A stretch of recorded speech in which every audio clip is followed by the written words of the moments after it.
gunung ah. Ini pun dah ada nak buang sikit. Ini memang bau ngam ni. So tengok dia beras mati tapi dia berderai tak berderai. Oh, okey. Macam biasalah ada telur, paruh, lepas tu apa nama? timunan. Timun-timunan. Okey, ikan Ikan bilis. bilis kacang campur sekali. Oh, timun lengkap lah. Lengkap lah. Okey. Sambal sekali. Pedas tak? Tak pedas. Boleh. Kita pakai cili Cina. Cili Cina Cili Cina. Kita bukan pakai cili campur. Okey. Cili Cina. Alright, Tak boleh. pedas. Boleh. Apa Okey. Ni lauk apa? Lauk sotong Potong. dengan ayam. Ayam bagi saya kepak. Mantap boleh. Boleh So ni ayam 2 kilo lebih, kita potong 8. Alright. Okey. Kalau macam ni berapa ni? Yang ni 16 bang. 16? Alright.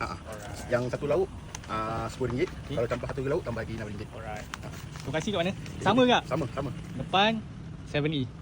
Section 7 Dah jujur dekat dengan Hakim. Okey, waktu operasi? Pukul 12 sampai habis. Alright. 12 malam. Terima kasih. Selamat puasa.